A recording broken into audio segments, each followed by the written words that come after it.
Welcome to William Patterson University on behalf of the College of Education. I appreciate your attendance tonight, especially our school partners, alumni, colleagues at William Patterson University and from other universities. And I also wish to give a special hello to our partners from the Netherlands at Windesheim University. Welcome to all of you.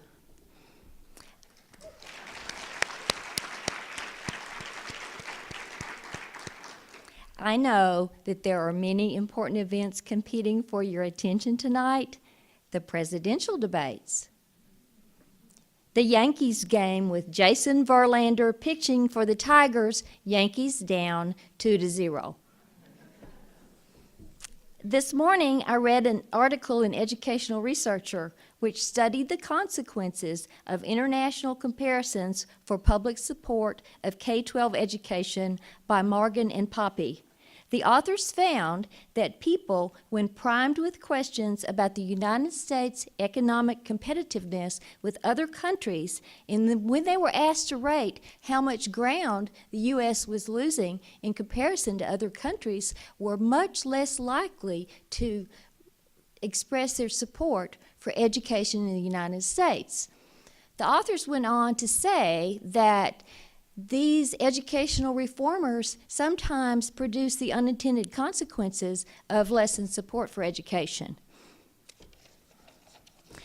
Dr. Zhao has a different and data-rich view of comparisons of international competitiveness between the United States public education and that of other countries. Professor Zhao, Presidential Chair and Associate Dean for Global Education in the College of Education at the University of Oregon, is an internationally known scholar, and he's authored over 100 articles and 20 books. I think the Vita that I got online was over 35 pages. So there's a vast history of scholarship and very interesting and important articles about education. Two of his books, Catching Up or Leading the Way, American Education in the Age of Globalization and World-Class Learners, and Educating Creative and Entrepreneurial Students. These books are available for purchase tonight and for signing personally by Dr. Zhao. Finally, I must say that several of us from the College of Education heard Dr. Zhao at the AACTE conference last spring, and I have to say that I almost missed my shuttle because I wanted to hear every word. They said to me, we almost left you. So anyhow, without further ado, thank you, Dr. Zhao. We're thrilled you're here. Thank you. Well, thank you for that great introduction. I'm glad I did not miss your shuttle. Thank you, everybody. It's a great honor to be at William Patterson. It's a great university, and I've been to, actually I'm quite familiar with New Jersey. I sent my son to a boarding school in New Jersey, and after I was, as a protest to No Child Left Behind, but it cost me a lot of money. You can say, dearly, I don't like No Child Left Behind because the public school was changing into an area which I'm not impressed. So what I would like to do tonight is to spend about an hour with you to share with you some of my research and my views about education. And the perspective I have taken is really from both the insider and outsider view, because I was born and raised in China. I came here about 20 years ago exactly after teaching in both colleges and K-12 schools in China. And ever since then, I've been here and moving around in different places. Now I'm at University of Oregon. And before that, I was 15 years at Michigan State University. And before that, I was in upstate New York at Hamilton College and Colgate. And before that, I was in Oregon again, Willamette University, Linfield College. I've been traveling through different places and also moving around in different countries. It's very hard for me to stay put in one place. I spent quite a lot of time in England and Australia and down south. Basically, my idea is trying to look at education in different places to see what's happening and what's going on. So the insider view is that mostly from my own experience in the US of teaching in the School of Education, teachers and administrators and of course school leaders, and interacting with the schools. In the US, I was just counting how many states I have not been to interact with schools. Very few now. I just kind of crossed off Alaska. I was there on Sunday speaking to hundreds of Alaska school principals and a good time there. And so now there's only very few states now, and I can't give you the names. And you shows maybe some other political bias will show that. But anyway, when I talk about the various things, in thinking about education, as I think the dean just said, it's very important to think about today. American education is at a very, very important crossroads right now. We face tremendous pressure from outside, and while at the time our schools need to seriously improve. I was just had the great fortune to chat with Douglas from the International High School just now. It was great to talk about. I had a chance to read some of his 12th graders' essays. I was asking him to give me the best and the worst essay, and I mean, it was not a real calculated sample. I just just picked two of them, and as we know, there's great concern about where American education is, but other reforms go in the right direction. That's the big question we ask.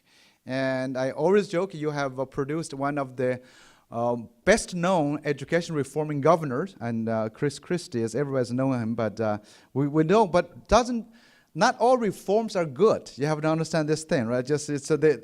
I think we sometimes automatically attach good to change and reform. Some changes are pretty bad. Some reforms can be really damaging in many ways.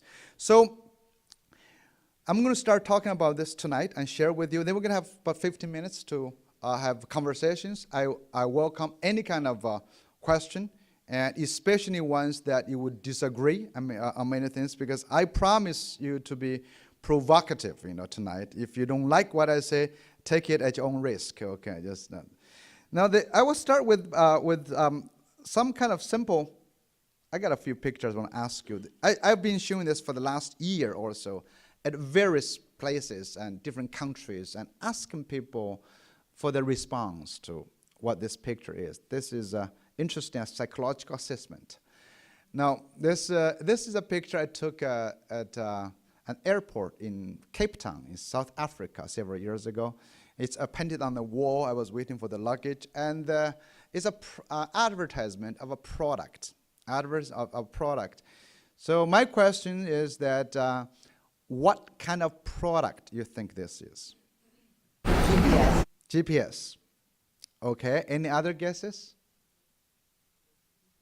Any other guess? No? Rose compass is a map. Okay. That's very creative. First time I heard that, Any other guesses?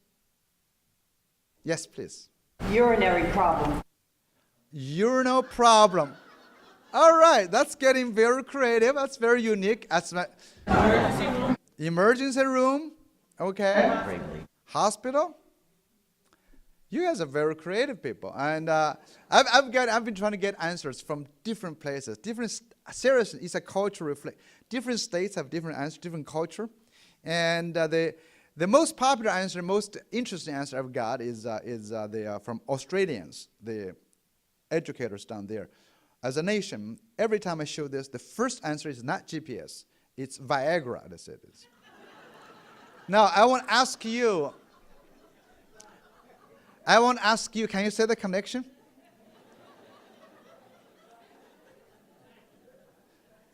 I don't know if you can say the connection.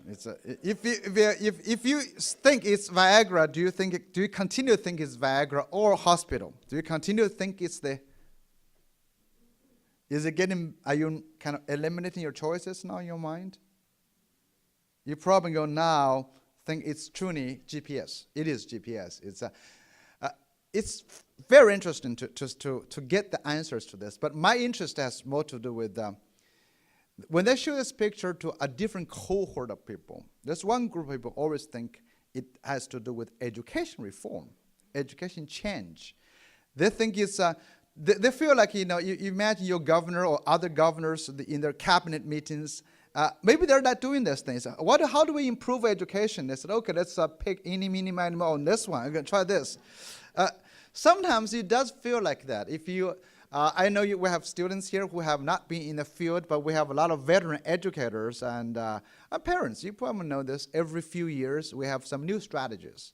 We have some new education reform. We have some new changes coming along, from classroom strategies to big school management. So people think I'm kind of make fun of that. It's possible. But also, I show this, also I was trying to show you something else to think about. All the time, we have been trying to make our schools more effective. It's like perfecting a GPS device. We're trying to make it perfect. You know, all the strategies we use, we're trying to make our children learn more, make our schools more effectively run through accountability measures, through standards, through assessment. We try all those things. But I think a big question we need to ask is, what's education for? What's the ultimate purpose? Because no matter how effective your GPS is, if you do not know where you want to go, it's not very useful. So I think the problem we face today in education is we just don't know where we want to go. That's where the last picture is. So I feel like sometimes when you talk about global competitiveness, how do you measure it? What does it mean? When you think of great education, what is a good education? How do you define a good education? We hold teachers accountable for at least 40% based on student test scores or principal evaluation based on that. Are you sure that is where you want to go? So, and is it worth it? So that's the kind of question we need to ask. So the first thing I want all of us, whether you are students, teacher, parents, or grandparents, think with me about what defines a good education. When we take all of those test scores, or with whatever state tests, international tests, or national tests, whatever they are, when you take NAEP, for example, it's a national report card, do they truly reflect the kind of education we want for our people? Do they truly reflect the education we need? Because we're putting so much money trying to drive this thing. I'm sure many of you, for example, know that you are engaged in this thing called race to the top, right? Now, if you ask the question, we know race to the top, but we don't know race to the top of what, right? If you think about the top of what is more interesting, if we blindly just go race to the top, but that top may just be a dangerous top. Once, I'm always thinking about you imagine you get all the children to the top, but if it's top of no interest, and the kids can get off the cliff, right? When they fall off the cliff, and then that's what I call no child is left behind. It just is. So somehow I always think Obama is completing George Bush's job. Remember, Bush wants no child to left behind, and Obama said let's raise them to the top. And that's what it's interesting to think about this kind of political ideas. So I have. This is my daughter. I have a 14-year-old daughter, and she's in high school. She's now, she's actually, I think, a sophomore already, and 14. When I think about education, what defines education, I think about her. I hope you will do the same as teacher educators, as educators yourself. Whatever education you want for your children should be the education you want for other people's children. So that's how I would define this. So I wish that whatever Obama wants for his two daughters should be what everyone else should get. The same for Romney, You're not missing much tonight, debate. Okay, I won't, so we can have a debate here, but you can watch afterwards.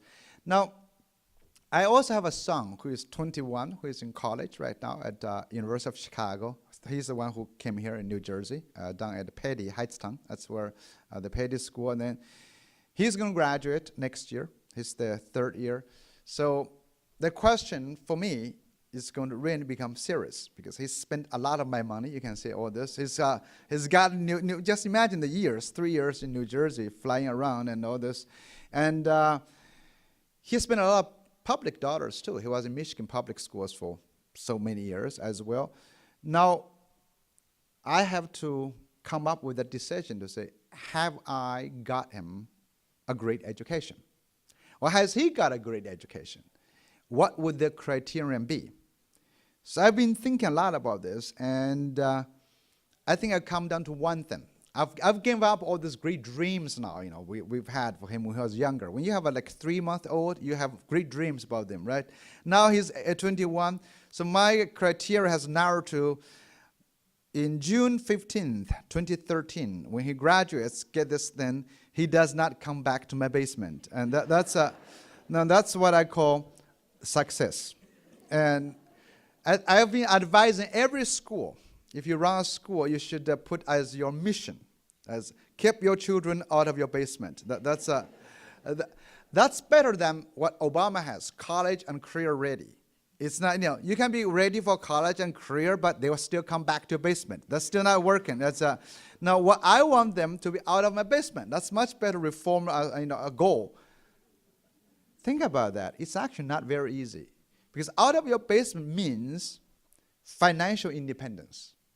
It means social independence. It means this child has been able to live as an independent member of a society. That also means this person has something to contribute to the society, so someone would find his talent and experience valuable to be able to offer the financial assistance. We buy this, the transaction. So that's the key. Today, you know how hard it is to keep your children out of your basement. And I know some of those undergraduate students, you're hearing this, you think about it the same way. Can you stay out of your parents' basement? That's the important part. It's not very easy. In the US now, 50% of our college graduates do not have a full-time job the first year.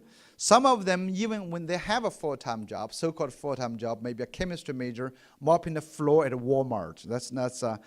And then for the first time, our college student loans has exceeded credit card loans in the US. That's over $1 trillion. Our children are the new generation of debts. And on average, each college student owes about $23,000.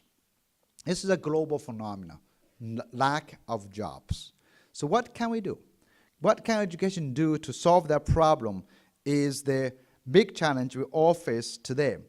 Now, if you look around, what's causing all of those issues? What's dramatic and changing, making us so desperate for new jobs?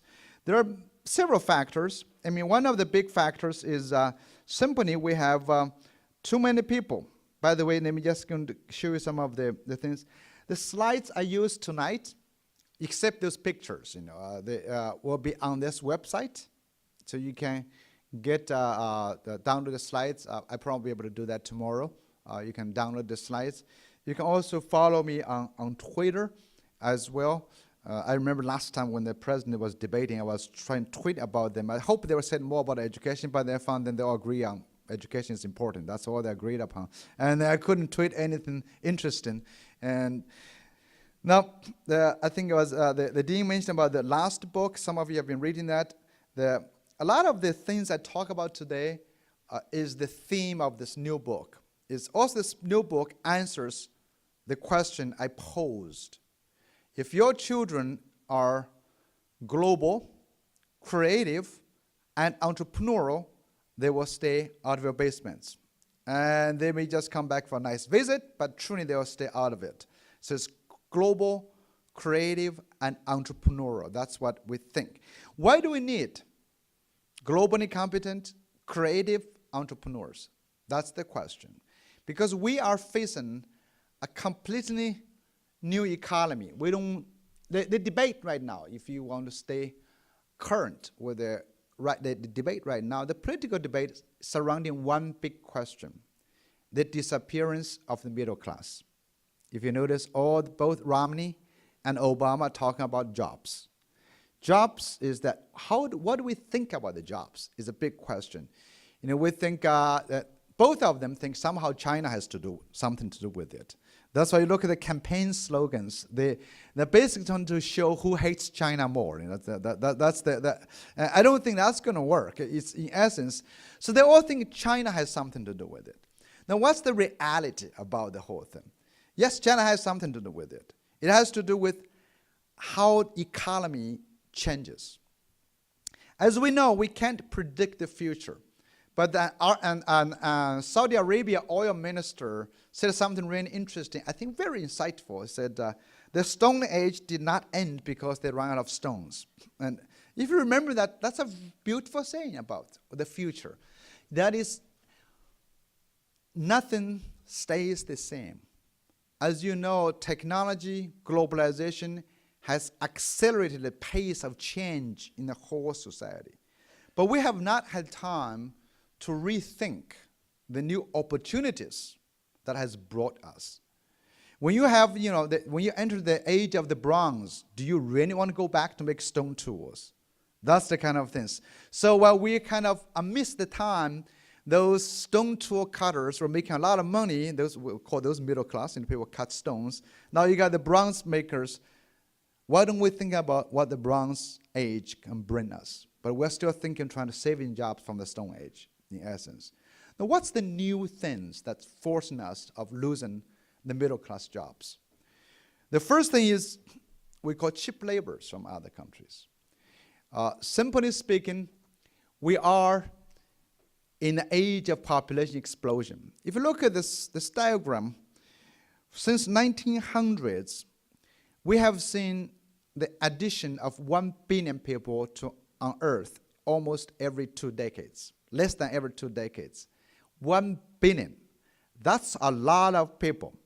What does that mean? That means 2 things. You get a lot of people who want jobs. On Earth, if we had stayed in the agriculture society, there's no way we could support 7 billion people on Earth. And now that means our productivity has been on the rise. At the same time, we don't need so many people farming. We don't have enough farming. My village in China, when I left in the 80s, they had, for college, when I left for college in the 80s, my village, there were over 200 people, 250. Now it's fewer than 50 people in the village. They were all went to get jobs. We don't need 200 people to farm the land we had over there. And then the second thing is that a lot of these people were young and added in developing countries. That means they cannot have an education that cost as much or as advanced as in developed countries. So by necessity, they will be cheaper labor. And by cheap labor, they will take a lot of jobs that does not demand high-level skills. They will take it away. This we call offshoring. It's happened since the 1970s, even before that in the US, starting from shoemaking to clothing to electronics, now to advanced stuff, banking today, accounting, and even medical is going away, computer programming. So we're seeing all those things gone. That's happening. So when we talk about getting jobs back from China, you can't, because no one wants those jobs. Who is getting jobs away from China? Vietnam, Cambodia, Bangladesh.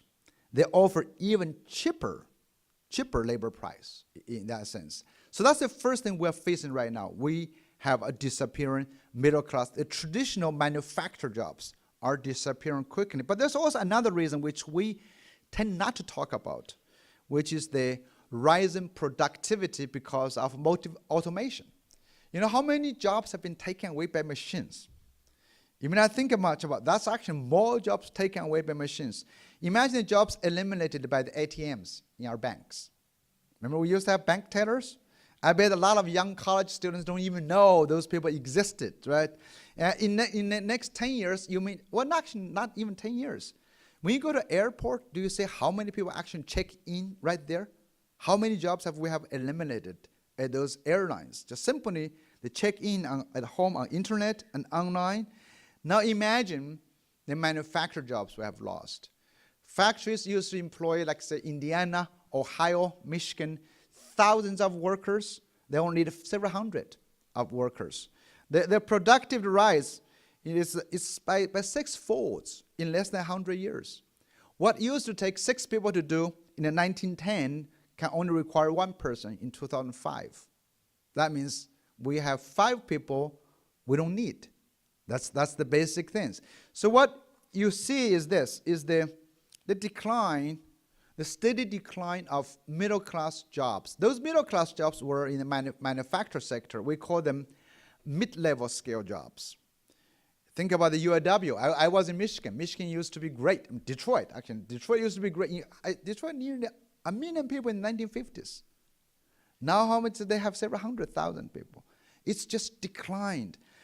We lost, the red line shows how many manufacturing jobs have lost. But at the same time, because of productivity brought by machines, automation or computerization, and outsourcing, the US, the manufacturing sector, has not declined. We actually have maintained, we are producing more manufacturer value because one person can produce more, and that's dramatic shift. So the disappearance of the jobs. If you look at this, this wheel, it's very interesting. This is where the Apple iPhone 2010, that's not iPhone 5, this is your iPhone 3, I think, or iPhone 2, the $299 you paid, where did the value go? 58% went to Apple computers, profit. And Apple had only 43,000 workers in the US. 2%, the red part, went to China. China had over 700,000 workers on iPhone products. Now, do you want those jobs back, in a sense? Does that help? It won't help in many ways. So basically, we are facing a big job loss, but rising values. And this is what this diagram shows you. You can't see all of this, but this is what the new economists have been debating about.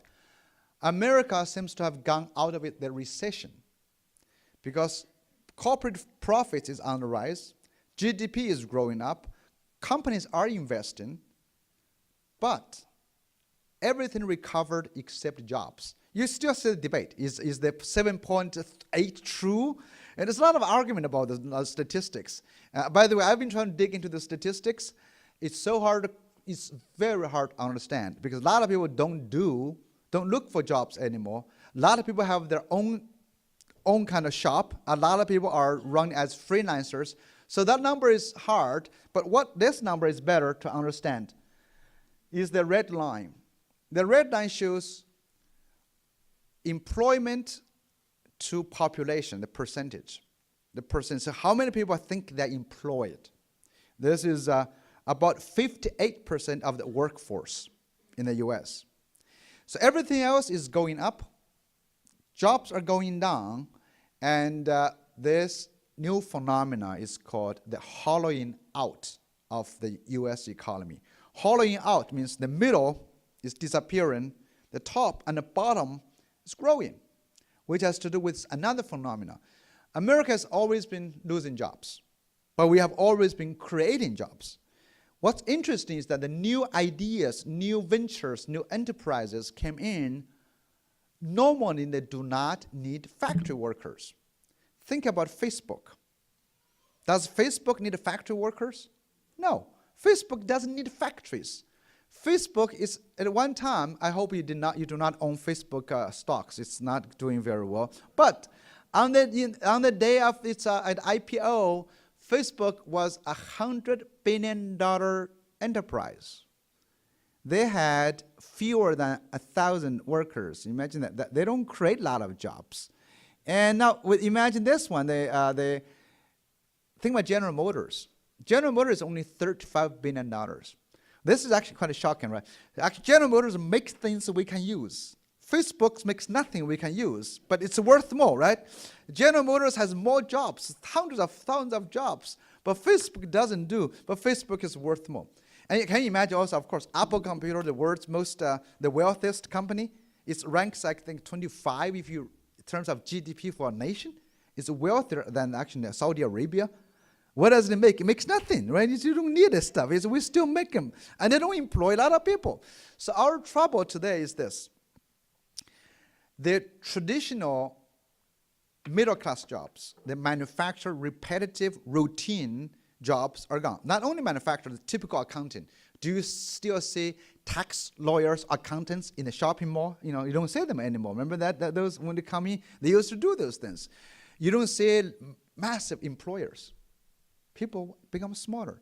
So, but invention, the innovators still create profit, create GDP, create a lot of them, but they don't create jobs.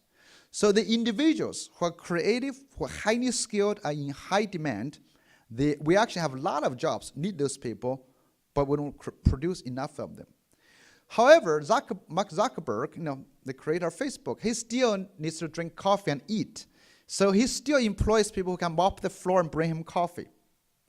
But that sector does not require a lot of skills.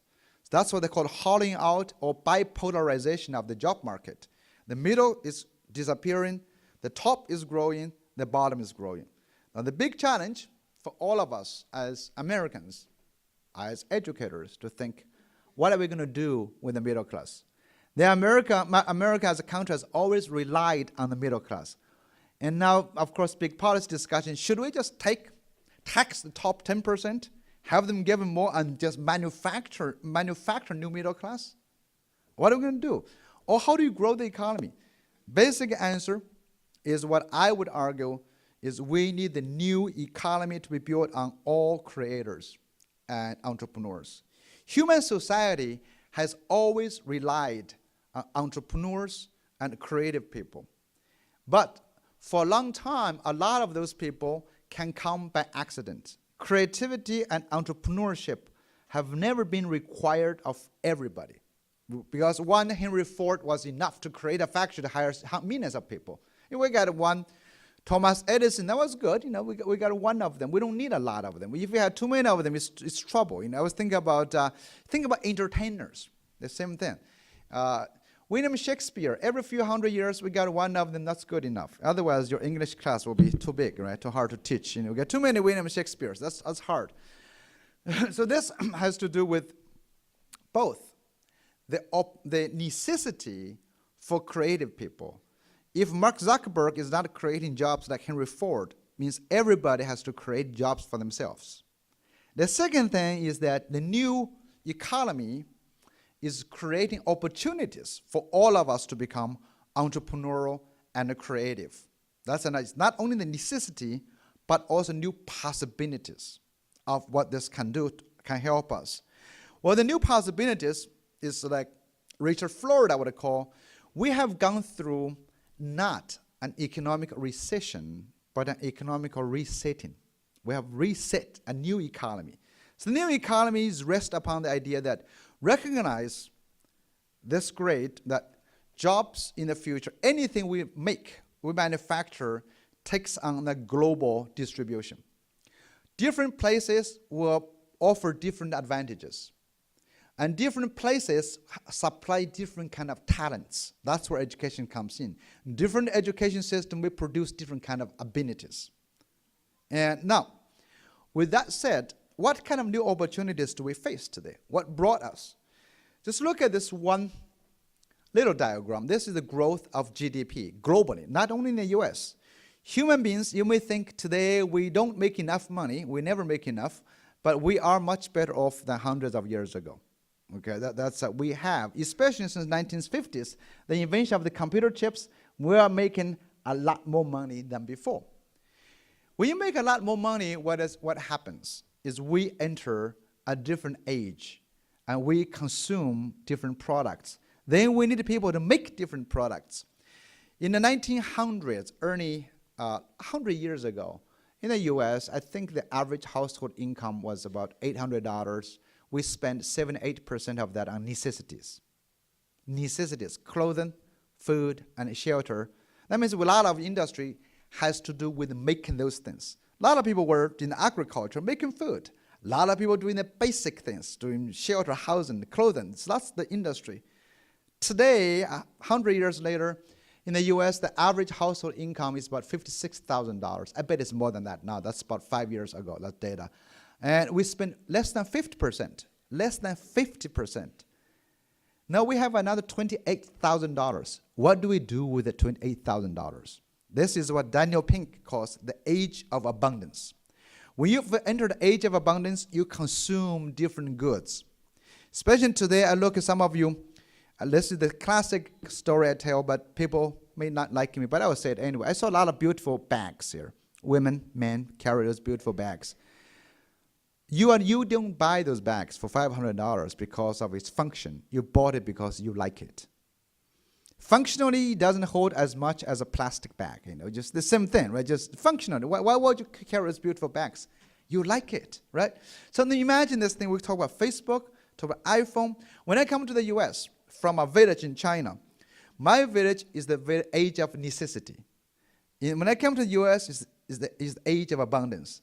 The big difference about grass. Grass is a good story to think about. I came to the US when I go to grad school at University of Illinois, and when I first was in Oregon, I watched all these Americans. I was puzzled by this thing. Everybody, hires a lot of people to fertilize their lawn, water their lawn, complex sprinkler system. I couldn't find the purpose. Then they said the only purpose is to cut it. That's the only thing, right? So now imagine the whole chain. How many jobs did we create in that process, right? Just, so we grow the grass, you bring landscape companies, the sprinkler companies, they make them, the fertilizer. And how do you notice how many types of fertilizers there are? How many types of grass there are? Did you notice the whole thing? It's the whole industry of just in order to cut the grass. The only thing is in order to feel good about it. Actually, a lot of people don't even have time to feel good. They don't even work on this whole thing. I just found this just shocking to me. Okay, but in my village, age of necessity, any grass is useful. We don't have anything. We don't have the fertilizer. We can't afford to water the grass, and the grass is fed to the water buffalo. Everything's a necessity. So at that time, the one thing I would regret, I should just have my father send his water buffaloes to the U.S. That'd be great. It's organic.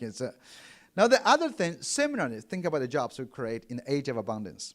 Food. How much food do we consume in the U.S.? We produce an excess of calories in the U.S. That's why you look at from the food commercials. Do you notice how many commercials about food? All of them is trying to make Americans consume excess calories. That's very simple. We produce a lot of them. And think about the food education programs, the food magazines, and the great restaurants, the different types of restaurants in the U.S. And then we eat a lot. The only thing what we do, we try to lose it. Then look at the growth, the explosion of the gyms. They're not called only gyms, they're called clubs. They become clubs now, athletic clubs. Now you can imagine all the machines you have there. How many styles of weight loss machines? And every time, last night I was watching this TV commercials. Can you escape the weight loss programs?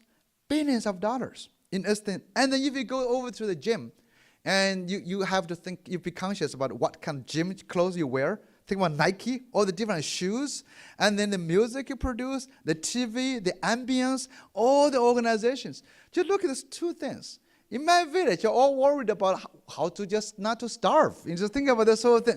And here you go all this whole thing, you think about what cars you drive, and you try to drive to the closest spot so you can walk in to lose some weight. And even though I just think about this, just two very simple things about things we consume and jobs we create. Is just very interesting. And the jobs we create, another thing I just speak in TV. How many TV channels do we have?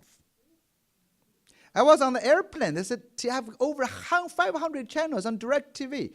And how many cooking shows do we have on TV?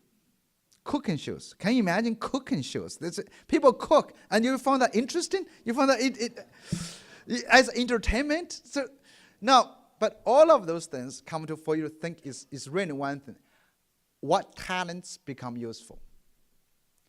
In my village, agriculture society, we couldn't use a lot of human talents. It's basically your physical labor. Your ability to produce, to work in the field is important. In industrial age, when Henry Ford hired people, we need a lot of people of similar skills, in a factory. We actually did, in the industrial age, we want people to have similar skills and to be mediocre. We do not want assembly line workers to be great. That's why, because those jobs are routine, proceduralized, and can be easily done by machines export. That's why it can be, kind of very dangerous and prone to be outsourced and automated. You don't want anyone to be great exception on assembly line. You don't want to buy a car assembled by Lady Gaga, for example. That's not fun. You don't want that, any of those things. Now, we are entering a new age. The new age is that nobody else is creating a lot of jobs for you. At the same time, it has liberated us. Any talent can become useful. Cook well. In American Got Talent, do you notice those things? Look at all these shows. It's all about making every individual possible. If you're great at something, you will become useful. In essence, that's look at. You may not like it. I mean, you look at all this American Got Talent. Some of them you may not have great talent, but American Got Talent is no different than a school talent show, except it has an audience, a bigger audience. So which basically means Age of Abundance is the expansion of the usability or utility of human talents. What used to be, like I said, Shakespeare. I don't think many people could have supported Shakespeare. Shakespeare, I think, is better than J.K. Rowling. But Shakespeare did not live a life like J.K. Rowling. Okay, his plays were not translated in so many languages. He did not make more money than the Queen, and J.K. Rowling does and did. And so this is a very different story. I mean, Harry Potter is not nowhere near to King Lear. I mean, some of you may not agree with me. Okay, but it's you may be a Potter fan, but I would like to say that. So, but at his time, not many people had enough wealth to consume that kind of talents.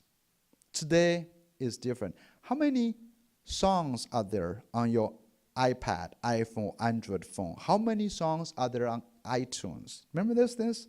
So all of these things, we have entered the age of personalized consumption.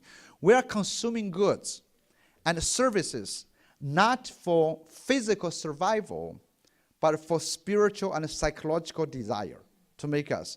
That's why when my daughter said she needs an iPhone 5, I did not agree with her. It's not need, it's a want. But then what's the difference? So today we have to think about this. Now, our schools, and just think about how do we keep kids out of our basement?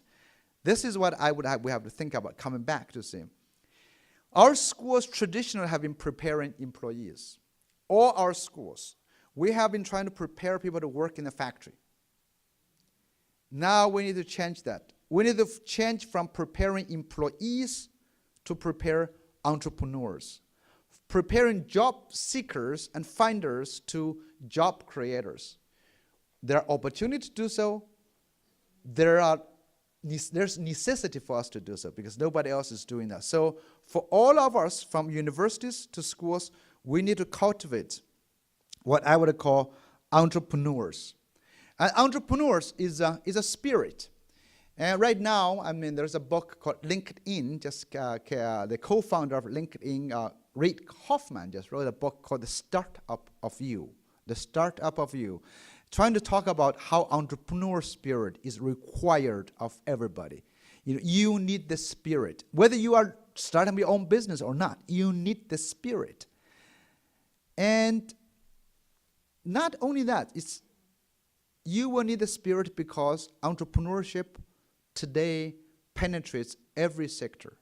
Non-entrepreneurial, non-creative jobs are done in other countries and by machines. Everyone has to be creative. There will be no Henry Ford a lot of jobs for you. Because entrepreneurs are not only limited to business entrepreneurs, those are people who start business. It includes social entrepreneurs. For those of you who may not think making money is a big deal, you may want to do something else. You want to advocate for environment protection, for social justice. You may be interested in helping orphans. You may be interested in saving dogs. Whatever it is that we call that social entrepreneurs. You are taking an approach to create social impact. Those are social entrepreneurs. There's a lot of people like that. They engage in this new business. And the best example of social entrepreneurs is perhaps Jesus Christ. Think about Jesus Christ. He created a huge, gigantic enterprise. And if he had been interested in making money, he would have made a lot of money. He's a huge franchise. Imagine this thing. I think he was among the first to build the Marriott. Remember, he has a standard house everywhere. Remember, that's how he standardized this whole thing. And he would be the first Amway guy, but he didn't do it. So he was there for social cause. But he took a very entrepreneurial approach. He did not just do it by himself. He tried to spread across different places. Today, there's a lot of big social entrepreneurs like that working towards those goals. The third category is called intrapreneurs, people who work as creative workforce within the organization. You come up with solutions that solves existing problems. And finally, we got policy entrepreneurs, which we call, we call these guys bureaucrats, if they're not nice. If they're nice, we call them social policy entrepreneurs. These are people in the public sector who we need to create new, interesting, innovative policies to solve big public issues. Now, just to summarize, what does entrepreneurship mean? It basically means someone who, when he or she is not happy with a situation, they don't wait. When there's no job, they don't wait. They try to come up with a creative solution. That's first of all, it's a spirit. You don't wait. The second thing is that you have a creative solution. The third thing is you put the solution into action. And the fourth thing is that you say it through. So it's when you are dissatisfied, find a solution, have a solution, put in action, say it through. So it's perseverance. Now, a lot of people now in schools think entrepreneurship education is a course. A lot of people are selling books, like the Reid Hoffman's book from LinkedIn founder. It went on to New York Times bestseller because everybody in economical bad times want to be an entrepreneur. They think they can read a book and become successful. Did you read that? There was a book called Rich Dad and Poor Dad. The guy just went bankrupt. Okay, by the way, so I don't really believe. I don't believe those self-help books. Those self-help books means self-help in the author. That's the only thing you can do. I don't also believe that entrepreneurship can be delivered by a course. There are about many states, by the way, in the U.S. now, California, Massachusetts, Oklahoma. A lot of states are trying to build entrepreneurship education into the K-12 standards. They want to have standards into you got to have an entrepreneurship. I don't believe in those things because entrepreneurship entails certain human qualities. The qualities of confidence, for example. Are you confident you can do something? Is essential. A lot of times in our schools, our students lack the confidence to believe they can do something. And sometimes we destroy that. The idea of social entrepreneurs or social capital is necessary if you want to be an innovator. You want to be a leader, friends. You need a lot of friends. I mean, you need, if you're an entrepreneur, you don't succeed the first time. You need someone you can cry over their shoulders on. I mean, sure, yeah, you need people to kind of take you into their basement when you fail. It's that you need a lot of friends. Social skills are essential. And of course, you need a passion. We need uniqueness. Uniqueness means you're proposing something different. We got 7 billion people. A lot of people will be like you. So these skills, and of course creativity, we call human skills. Human beings are born to be entrepreneurs and born to be creative. This first thing we need to accept that. Human beings, we survive by being creative. We survive by being innovative because we are not born with the fast, legs as tigers or jaguars. We're not born with those things. We are born with our brain to be creative, to be entrepreneur. However, we always try to destroy that, try to stifle that. Because by necessity, we cannot have too many creative people. We could not. Like in my village, we got even 200 people. There's no way we could entertain so many authors. Like half of the village cannot be painters and writers, singers. We couldn't even support one full-time singer. Just in my village, it's too small. Things have changed. So a lot of time we have devoted our time on only developing a few skills. Daniel Pink used to call them the left brain thinking skills. That's why we train them in logical thinking, in verbal thinking, in all this. We talk about your typical traditional math, traditional language arts. Now Pink says we need to reward more. So for a long time, we need to sacrifice this. Most schools by definition, we kill creativity. George Land, when he was in the 1970s, applied the Turing study, actually the NASA's creativity measures, and he found among 5-year-olds, 98% of them are creative at the genius level. And that percentage drops age 10, age 15. By adults, I think it's about 2%. Then when most adults retire, they become more creative, by the way. So it's that's something else to think about. there is a necessity, truly, to contain creativity a little bit. So schools have traditionally been doing this. Now, what the issue is that these qualities are sacrificed more in some countries than in other places because of our different view of education. If you look at traditional education is basically like this. This is what we call traditional education paradigm. In most countries, we follow this paradigm because what we are interested in is producing employable students. We call them now in the US college and career-ready students. And what do? You make a guess. You make a guess of the future. So, okay, what kind of people we need? What kind of jobs we need? Then from there, you define what kind of talents and skills we need. Did you notice now we have this thing called Common Core Standards? A while back, we had state standards. Then we had another movement called 21st Century Partnership. They're all trying to predict what the future skills we want. Then that evolves into a curriculum. Now we think you need math.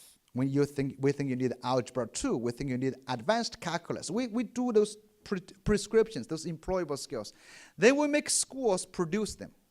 In the process, we ignore the input part. We don't care what students know. We don't care about the interest because we can't afford to care. If you care too much, they won't have a job. That's the traditional model. So this is what I would call the sausage making model, right? It's like making sausage. We don't care what you come in as long as we have good sausage coming out. That's the whole idea. It's by the way, the sausage idea got really interesting. I wrote that in my new book, and then I got a phone call. This makes me really proud.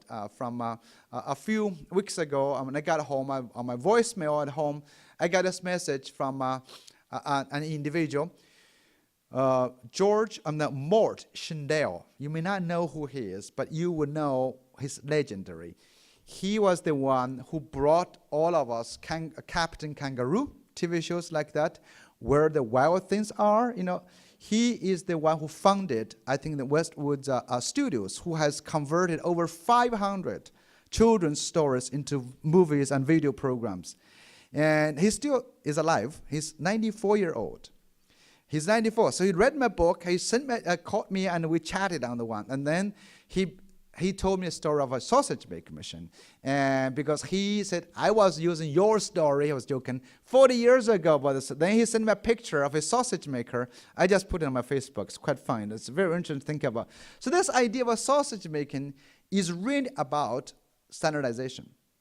This is what now today, when we measure education, what's a good education, what's a good school, is all based on this model. When we talk about our students are worse than students in other countries, is all based on this model. Today, New Jersey, the US, every place is all trying to compete who is a better sausage maker.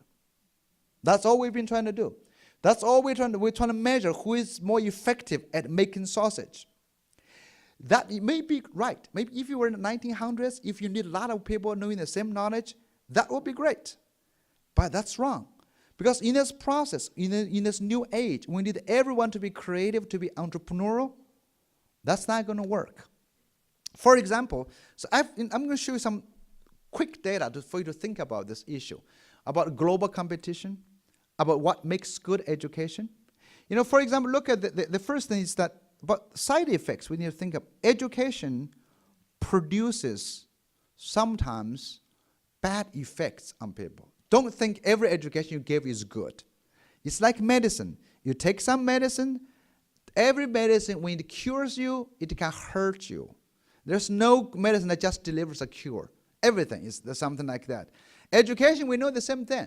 When you do any education, this model, you do this, then it's going to have side effects. Some of you teach reading. This standard example I use is that, because I used to do early reading. Today, many of your schools are asked to buy reading programs. And they are showing you with this great charts to show you how it improves decoding skills, phonemic awareness skills, improves your reading scores when by this much.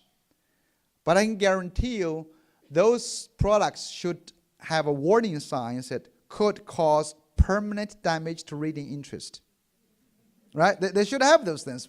But nobody tells you those things. You're supposed to. The only honest education product is this one. They had a warning sign, but it's not educational. It's called choking hazard. I was looking for any education product. In education research, I've been in this field for a long time. Have you read research studies to say, I'm trying to prove this can improve your math by this much, but at this cost? No. I'm actually trying to do an article for education researcher with a bunch of people. So we should try to make AERA, the American Education Research Association, make it a mandate. If you try to prove something works, you should always write about it, caution sign, the side effects, what this can do. So if you look at the side effects, it's great. It's fabulous to look at large set of data. I've been looking at the side effects data. Look at the China data. China, we call, why didn't China have a big party, has to do with the interesting question. It's not the Communist Party, if you are wondering about this thing. It's a party to celebrate China's outstanding education achievement. In 2009, students from Shanghai took part in a study called the Pisa, 15-year-olds. Pisa study is a study done by the OECD every 3 years on 15-year-olds measuring in math, science, and language arts. And this study has become the largest since it was first tried in 2000. 12 years later, largest international academic studies. 74 countries participated last time, and now they're getting more. We're getting more. What's even more dangerous now, this has become the global gold standard of education quality. Or I call the gold standard of sausage makers. Now that's basically what it's doing now. Because there are individual schools participating, I foresee the likelihood of states, countries, mandate school district taking this study. Because from an article last month from Thomas Friedman in the New York Times, he wrote about Pisa's ambition. Pisa wants to create a global database. So students and parents in one district, no matter where you are, you can go to the principal or superintendent's office to demand to know why my child is doing worse on the Pisa than a child in Singapore or in Korea. So this has become the de facto global gold standard of educational quality. The US pays a lot of attention to it. This is top 10 countries. You can't find the US here. The screen is too small. I can't include them. And now, US is way below. The different categories. China became number one, but China did not celebrate. It has caused tremendous uproar outside China. President Obama called this a Sputnik moment. If you remember Sputnik, this is as serious as the Soviet Union launched the first man-made satellite. Arne Duncan, do you know Arne Duncan? Secretary of Education, right? I'm glad you know him. But most people wouldn't know the Secretary of Education if you don't do anything bad. He's been so effectively destroying everything, so everyone knows him. I guess that's the reason. Now, if you think about this, he called this a wake-up call. And there's a book called Surpassing Shanghai from the National Center of Education Economy, Mark Tucker, and many authors contribute to this. This, to me, is a new low point in the U.S. education. We're looking at Shanghai as a national agenda to surpass Shanghai. I don't agree with this then. I came to this country because I believe U.S. had great dreams. U.S. was a great country. It had big dreams. Remember this one? We dealt with tough issues like civil rights, race issues. We had a president, JFK, said to send someone to the moon. Those are great dreams. When we came down to the 1980s, 1990s, actually I was the first one. We had George Bush, who came along and said about let's read as a national goal, which is very sad. And reading is not easy for him, but should never be a national goal. I think in this country, the most developed countries should never view reading as a national goal. That's a goal for developing countries. It should be a national starting point. That should be assumed. I know it's hard. Not everyone can read. I know that. That's true. But that's not an inspiring dream to have. And many people have followed the same thing. Many people were amazed how great China education is. In Australia, they were talking about Chinese students are 2 years ahead of Australian kids in math. And China has become this great country. The BBC has said China is the cleverest country. And China in the US, in the eyes of many US politicians, view China has got everything right. Great scores, great education, and great everything.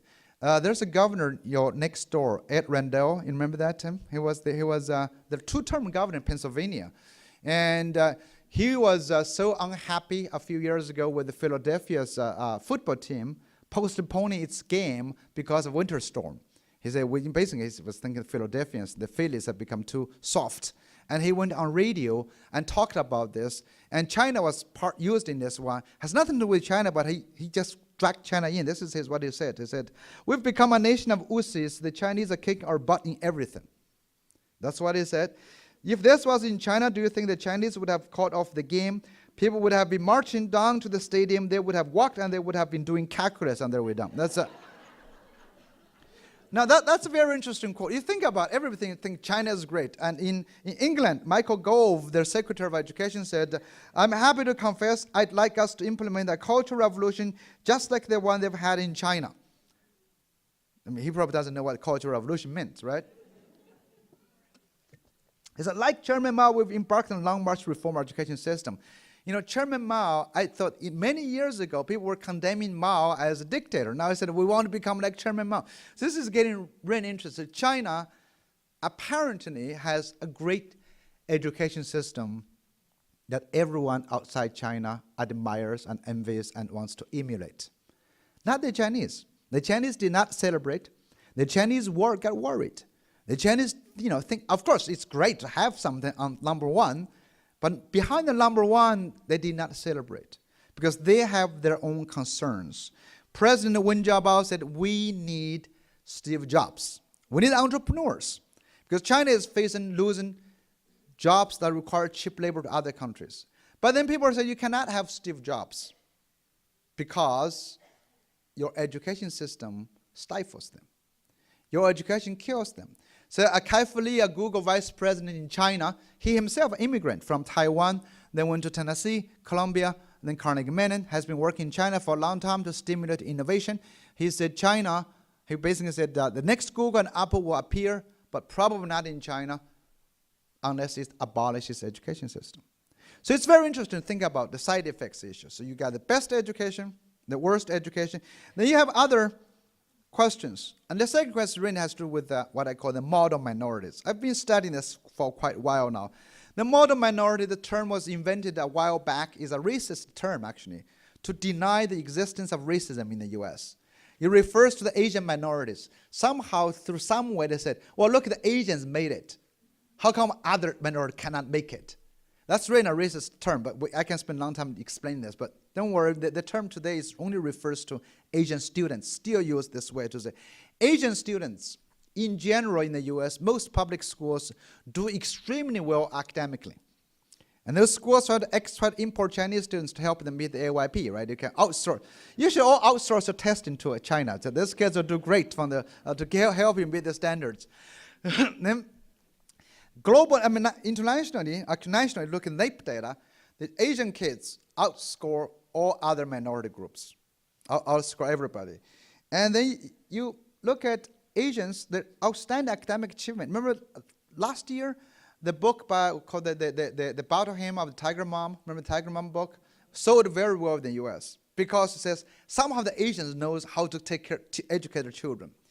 And the Asians are 5% of US population, but take 15 to 25% of Ivy Leagues are Asians. That's way overrepresented. 24% at Stanford, 46 at Berkeley. It's UC Berkeley. And we're joking about the University of Southern California. We call USC. They say it stands for University of Second China. You know how many Asians go in there? And there was another story, a joke that said, UC Los Angeles. The short is UCLA, stands for UC lots of Asians, they call it. But what's interesting, this outstanding academic achievement is not matched by the same level of achievement in career. Of the over 5,000 board seats of Fortune 500 companies, only 2% are Asians. And there's a lot of different other data. Somehow Asians, you think Ivy League, great academic achievement would lead them to more leadership positions, more greatness, but they don't. So the Asians are wondering about this. Why? the Asian community. That's why we had a big debate even about Tiger Mom book. So maybe, of course, you can say there's still racism against Asians. It's we call this glass ceiling. We don't believe. Actually, some people believe that the Tiger Mom, Amy Chua's book, reinforced the stereotype of Asians cannot do much. So they've been doing those things. But also the Asians are reflecting perhaps on the way to the great academic achievement, there was some side effect, something we have lost in the process. So that's the other question. What's lost in the process to great academic achievement? The third one we have to think about side effects is the American education. As the dean just now mentioned, people talk about this all the time, about global competition. You know, we have one question. Why is America still here? This is not a racist or a terrorist question. You know, it's not, I know terrorists are thinking, you're still here. You know, why are you still here? It's not a frustrated question. This question has to do with education. Because today you hear every day, American education is getting worse. In June, the College Board published, I think, a 4-page ad in the New York Times saying how American education is in trouble, are getting worse and worse by the year. I think USA Today a few weeks ago, ExxonMobil did something the same, trying to call the attention of the political candidates to education. The whole message is that American education is getting worse, is in decline. But I can tell you American education is not in decline, is not getting worse. It has always been bad. Now, if it has always been bad, if education really matters to economy, why is America still here? That's the question. Education has been said to be worse than that of the Soviet Union in the 1950s, worse than Japan in the 1980s, 90s, worse than China and India in the 21st century. And there's data to show that in terms of ranking, the first international mathematics study done in 1964, 8th graders and 12th graders. Americans' 12th graders ranked 12th out of 12 countries. Now that's pretty bad. The first international, that's bottom. You can't get it worse than that. Ever since then, we've been getting better. So if anyone tells you that we're getting worse, you can't get it worse than that. It's okay. So we had a good start point. That was a great start. Now, if you look at in the 70s, second international mathematics, second in science study, all the way to the 21st century, Americans getting better. We've never been in the bottom again. You know, so now we have had such half a century of bad education, yet America is still here. Americans still has the largest, most prosperous economy in the world. That's not my words, that's President Obama's words. And this, actually, I checked against the data. These are facts. They are a lot more factual than some other facts they have been talking about on the debate the trail. So this is actually real. Now, how could that be true? Who did it? That's the question we all have to ponder.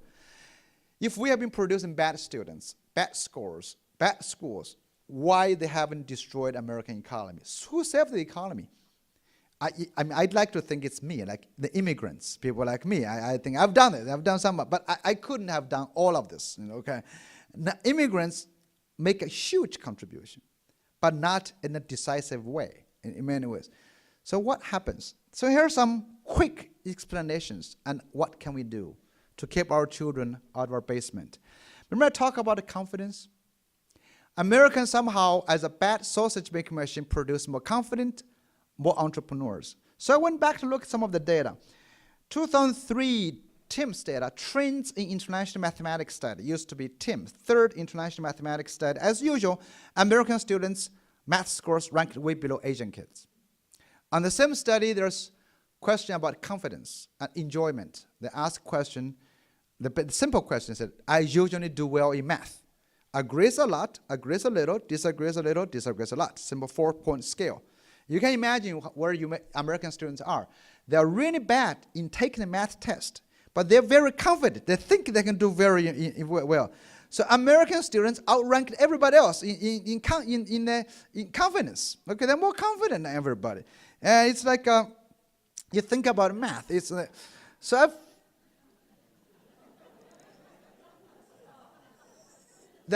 that's how we think, right? If you look at actually some of the further data in Singapore, 18% of Singaporeans, remember Singapore, they were number one in math scores. 18% think they usually do well in math. In the US, we're ranked kind of really near the bottom, 40%. Double the number of students think they usually do well in math. In Americans, say, I may not got it right, but I think I got it right. I'm confident in all those sort of things. Now, but what's interesting too is that somehow there's this negative correlation. High math scores correlates with low confidence. Now you want to say, does confidence have anything to do with math scores or vice versa? Does it have to be that way? It doesn't have to be that way. But somehow internationally, the data shows this. And domestically, it's positive correlation. Kids like in the US, kids have higher math scores, have higher confidence. But internationally, it's different. So people have been taking very interesting approach, interpretation of this. American policymakers and some researchers, they look at the data, they said, our students are not good at math because our schools make them feel confident. Basically, our kids are too confident to be good for their own math scores. To improve our math ability, we got to make our kids less happy. That's what we do. It's enjoyment. Is why our children are so confident yet they're so bad at math? Because they don't know how bad they are. How come they don't know how bad they are? Because we don't have high standards.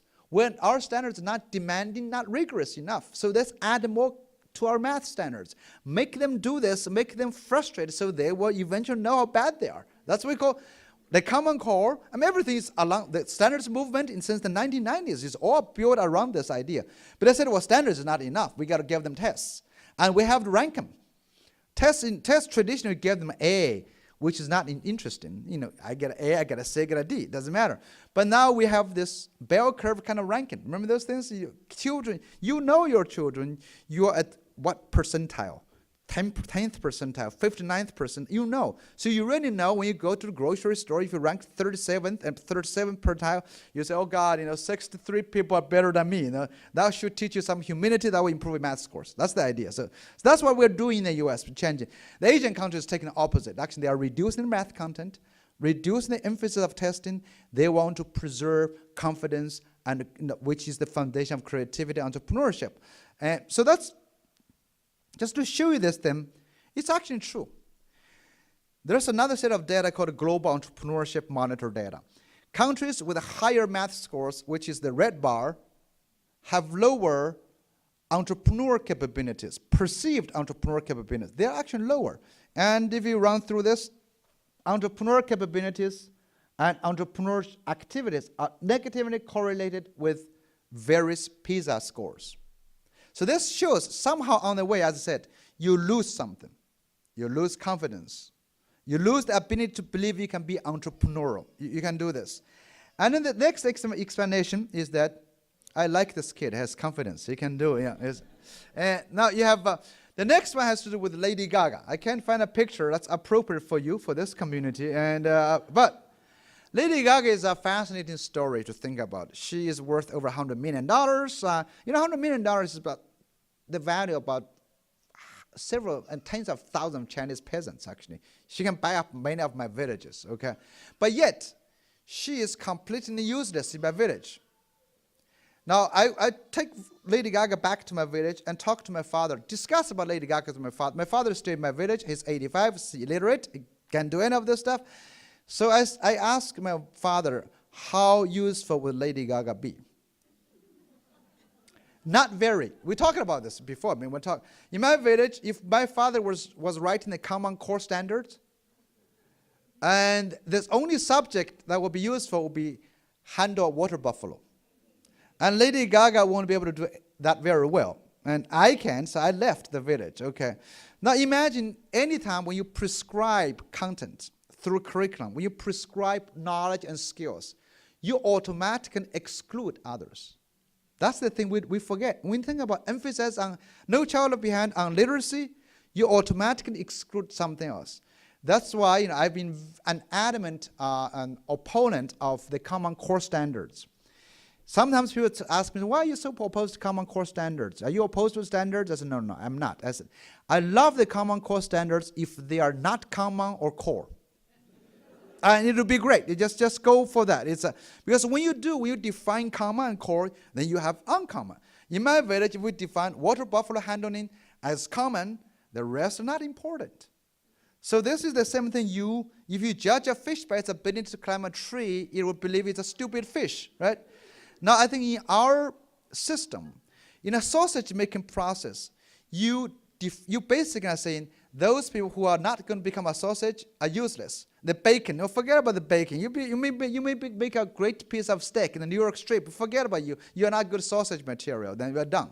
That's the same idea. Somehow through the process, the China and Asian model may have got rid of more Lady Gagas because it's been a good sausage making machine. China has 1.3 billion people. We have 4 times more of baby Steve Jobs born in China. What happened to them? They got out. They're like Lady Gaga, get kicked out. So the second element is, do you allow exceptional talents to exist? The third one has to do with laser focus. We always praise other education systems to say, you have a laser focus on education, which is true. You spend a lot of time on academic studies. If you spend a lot of time on academic studies, of course you should do better in that. And if you focus on that, also you get rid of people who are not good at standards, then eventually you will get good scores on all the measures. You become a better sausage making machine. But you have to question, you only have 24 hours a day. If you spend your 18 hours on academic studies, do you have time to make friends? To learn how to make friends, to understand nature, to even live, to survive, all those things, those skills. What do you lose in the process? And then another question has to do with resources. I myself could have become a Justin Bieber, I believe. I might, but I can't even sing today. And my daughter always advised me, Dad, better not sing, not in the car at least, at her presence, I can't. But I didn't become one. Why? Because I never had access to music until I went to college. Look at this, what we have in our schools in the US, what we have in most other countries, 85%.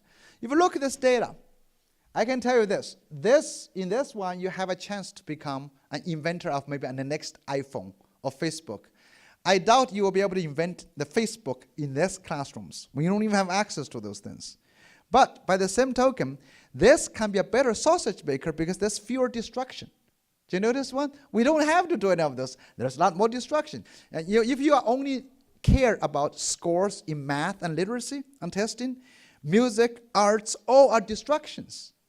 But it's precisely those distractions that preserved the entrepreneurs, the creative people.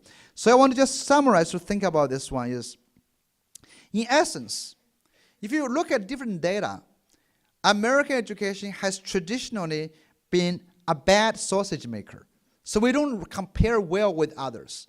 But somehow, luckily, by accident, we have a lot of people leaked out, like Lady Gaga's, like Steve Jobs, like Bill Gates, like Henry Ford. Those were leaked out. The problem when I say there's no good without bad, no yin without yang, there's always side effects. That system is also the same system that creates huge disparity in the US education right now. So forget about it. I'm going to just push one more thing. Take me 3 minutes to run through the next one. But these accidents are not sufficient. Today we face a double jeopardy, what I call this. One, our traditional education has by accident the possibility to create entrepreneurs and creative people that satisfied the US so far, maintain the US economy so far. That's why many education systems trying to emulate American system. But the Americans have been so searching say, how do we teach creativity? How do we teach entrepreneurship? When many people, Asian countries come to the US to learn, we can't identify. In your textbook, you don't have a Lady Gaga curriculum. You don't have a Lady Gaga book. You don't have a Lady Gaga course. You don't have a creativity module. You don't have any of those things. So people say, how do we teach creativity? I say, well, Americans don't teach creativity any better than anybody else. We just kill it less successfully because we are just a bad sausage maker.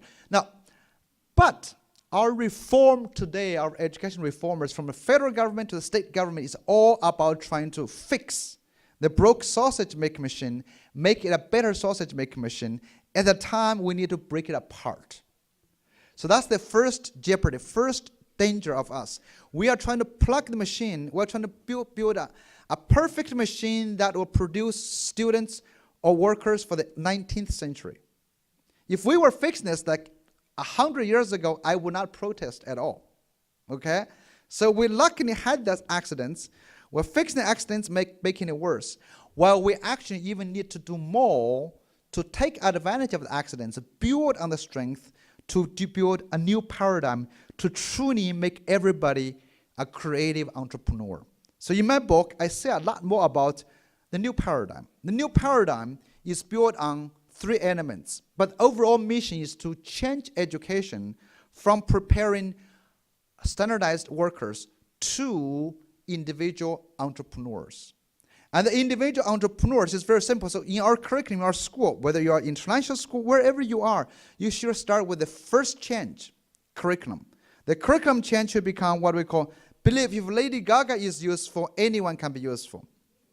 You do not start from a prescribed content.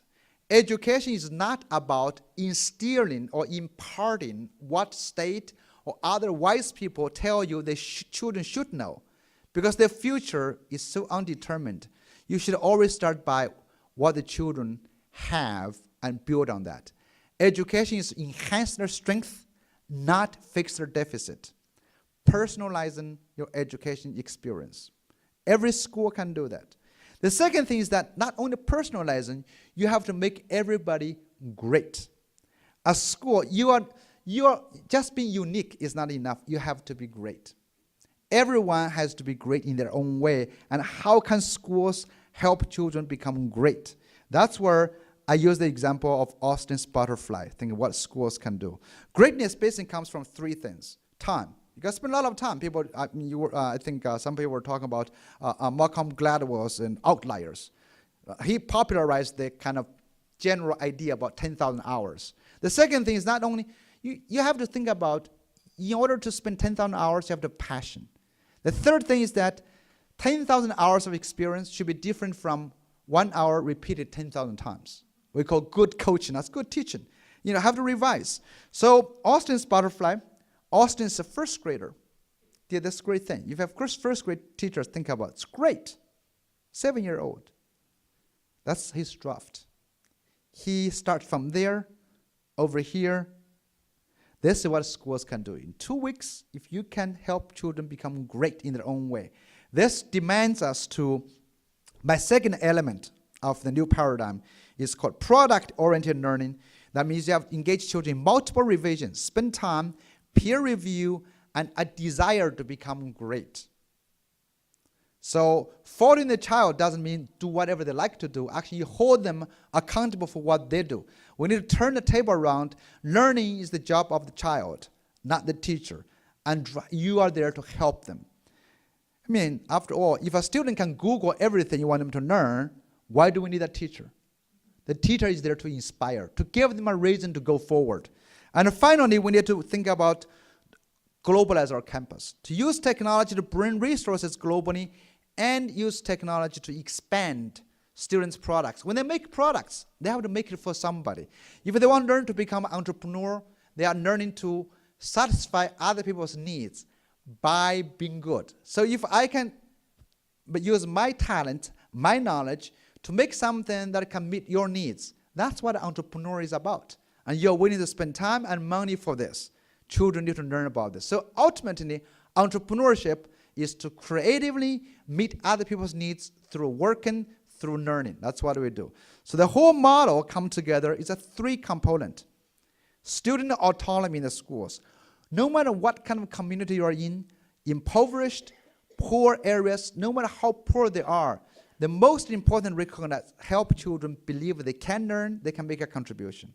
Second thing is to engage them in tough reasoning and tough work. And finally, expand their horizon. And today, we have all of those possibilities to do this. Our policy environment is not good. But I think our technology, the opportunity we have there. So it's all up to all of us. Now, what the final challenge to all of you is to, as educators, as parents, to keep our kids out of our basement. There's no magic there. It's only trying to respect them, give the job back to them, and rethink about Human beings are generally creative and curious. Teach less, support more. Teach children, not the subjects. Thank you very much. Thank you. Thank you.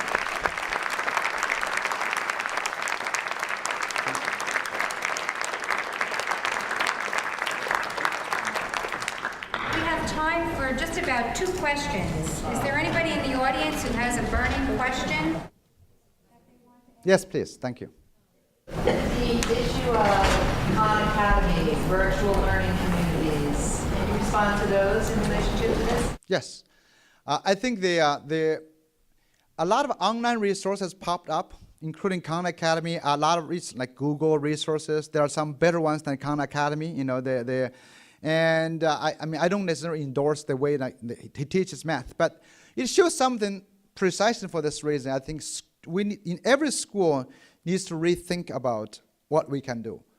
Teachers, as I said before, is that we don't need to teach.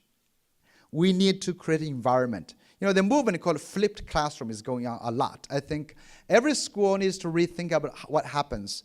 And what I'm writing a different book called Never Send a Man to Do a Machine's Job. Precisely address this issue. I think human beings are doing a lot of machines' job. We need to learn about how to outsource our jobs to machines, ourselves in teaching, to really think about this.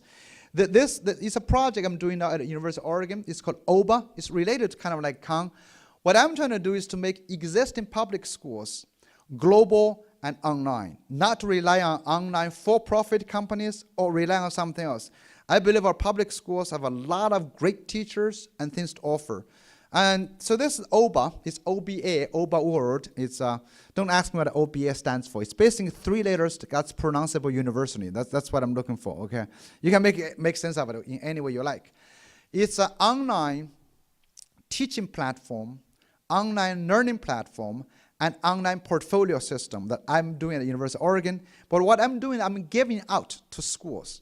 So every school can have access to this. Then you can build your own course for your own students. Train your teachers to organize your own online classes for those students who can't come to the school. You don't have to, again, buy for-profit companies. But also because I'm doing this as a global network, there will be hundreds and thousands of schools signed on the system. So your courses can be automatically taken by students from other countries, from other schools. If you look offer an AP course in your school, if you think it's great, kids in Newark can take it. The same way as someone from Australia can take it, from China can take it. So that's the idea. The second thing it does is allowing children to create products globally. As I was talking about product-oriented learning, kids have to make real, authentic things. When they make something that people really genuinely interested in, they become proud. But now, for 12 years, kids make things nobody truly matter, and they're only consumed by their parents. Now, I want people like Douglas, when you have your students, your 12th grade students, English class, if they can engage in writing an English textbook, personalized for Chinese students, schools, I think they'll become much more serious to learning about the grammar, all those kind of things. And their Chinese students will be happy to take that. It's more interesting than some other books. So what I'm trying to build is an opportunity for kids to do it. So overall, the Khan Academy and others, I think we have a lot of existing resources. If a child wants to learn anything, they can learn today. The problem is that they are not engaged, not interested. I think our teachers should change our focus from teaching strategies to motivational strategies, to give children a reason to learn something. I know our teacher education, I'm from a college education, our teacher education is going the wrong way because we're forcing to teach teachers the best instructional skills. If it's about instructing, mostly way to effectively impart knowledge, there are much better ones out there on YouTube. The problem is how we can work with our children. So thank you for that question. Yes? I want to touch more about the engagement between teachers and students. In the past, I had a lot of problems with teachers. They teach at me instead of to me. And that's what disengage you from the lesson. That's the reason I'm turning my phone, talking my phone. So I was more gravitating to classes where I could critically think, like, take a step back and say, all right, and this perspective, and then that perspective. So I want to know what is your views on getting education to further level of teaching and how to use the potential in it. Thank you. That's precisely the whole model. I did not have time to explain the whole model. I do advise all of you read my book. Okay, the book will be available somewhere. But the idea is this. The whole model starts from you. By the way, don't think about your grade now. If you're 12th grade, 8th grade, that's different. I'm thinking about young children because it doesn't apply. People after 4th grade, kids began taking schools as a game, as employment. They say, I have to come to school, do the task, do my job. I'm thinking about the real good education should start from what you are interested in. Even in kindergarten, I want to ask you, what do you want to make? I want to do something in the process. You take charge. I don't want you to learn anything. I have no obligation. The government doesn't prescribe you. It's from your natural curiosity and believe what you want to do is automatically valuable. And we work with you on that. So I'm not going to teach it you. I'm not going to tell you anything until you come to ask me. For example, you want to build, let's say, a rocket. Let's say in a rocket class, rocketry class. You will need to learn a lot. How do you put these things together? There's physics, there's, I think, chemistry, there's history. You have to do something. Or I ask you to say, okay, could you make me a film introducing, let's make an introduction to about Patterson, to a group of Chinese tourists. That's a simple thing. Imagine a group of third graders. Even that's going to be very challenging for them. I need to know what to write. Right? I need to know how to pick. So it's starting from you. And then as a teacher, what I will tell you is feedback to say, that's not good enough. It's like in the Austin's butterfly. Did you look, you think that really represents Patterson? Your friends will come over to you.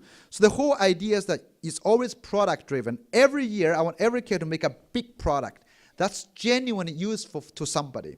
No matter what you want. Then in that process, by making that product, you will seek out from me, from other places, or from your teachers, your friends who say, how I can make it better. So everything has to start from there. Learning is not, a lot of times, I don't really care what you learn. I care that you are learning. And we all teachers have to agree whatever is being learned needs to be useful. So that's what when I pave the whole beginning, is really about imagine everyone can be useful. Truly, if Lady Gaga is useful, anyone can be. But she pushed to a degree. That anyone can have some talent, just not develop to a level. Thank you. Thank you very much. Thank you. Thank you. Thank you.